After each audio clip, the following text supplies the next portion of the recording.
August 22 JRC உருவான நாள். So அதை பற்றி ஸ்பீச் கொடுக்குறேன்.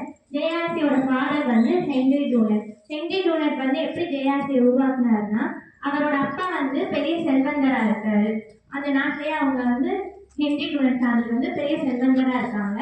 ஸோ அவங்க அப்பா மாதிரி இவரும் செல்வந்தர் ஆகணும் அப்படின்னு நினைச்சிருக்காரு. ஸோ அவங்க அப்பா என்ன வேலை பார்த்தாங்கன்னா, அந்த மாடு பண்ணை வச்சோம் அந்த மாதிரி விவசாயம் பண்ணி வேலை பார்த்துருக்காங்க. ஸோ அதே மாதிரி ஹென்ரி டூனட்டும் பண்ணன்னு சொல்லிட்டு ஒரு இடம் வாங்கியிருக்காரு. அந்த இடத்துக்கு பக்கத்துல உள்ள இடம் வந்து யாரோட இடம்னா பிரெஞ்சு நாட்டோட இடம்.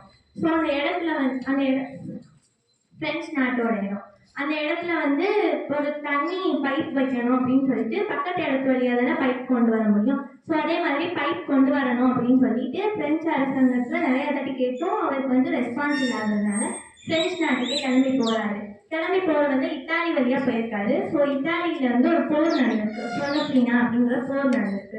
அந்த போரை பார்க்கறதுக்காண்டி போறாரு. போற வழியில ஃபுல்லா நிறைய பேர் வெட்டுப்பட்டவங்க காயப்பட்டவங்கலாம் இருக்காங்க. ஸோ அந்த வழியில போய் போர் நடக்கிற இடத்த பார்த்தோன்னே அவங்களுக்கு ஹெல்ப் பண்ண யாருமே இல்லை. அதை பார்த்துட்டு அவருக்கு ரொம்ப மனசு கஷ்டமாயிடுச்சு. ஸோ அந்த கஷ்டத்தை அதை பார்த்துட்டு வந்துட்டார் திருப்பி அவரோட நாட்டுக்கு. வந்து அவர் என்ன பண்றாருன்னா ஒரு புக் ரைட் பண்றாரு. த பேட்டில் ஆஃப் சோலப்பீனா அப்படிங்கிற ஒரு புக் ரைட் பண்றாரு. அந்த புக் ரைட் பண்ணதுக்கு அப்புறம் இந்த மாதிரி ஹெல்ப் பண்ண ஒரு ஆள் வேணும் அப்படின்னு சொல்லிட்டு தான் ரெட் கிராஸ் சொசைட்டியை உருவாக்குறாங்க. அதுக்கப்புறம் என்ன பண்றாங்க, ரெட் கிராஸ் சொசைட்டியை உருவாக்குனதுக்கு அப்புறம் சரி சின்ன பிள்ளைங்களும் நம்ம மாதிரி இருக்கிற சின்ன பிள்ளைங்களும் உதவி பண்ணணும், அவங்களுக்கு உதவி பண்ணக்கூடிய என்ன வேணும் அப்படின்னு சொல்லிட்டு தான் ஜூனியர் ரெட் கிராஸ் அப்படிங்கிறத உருவாக்குறாங்க.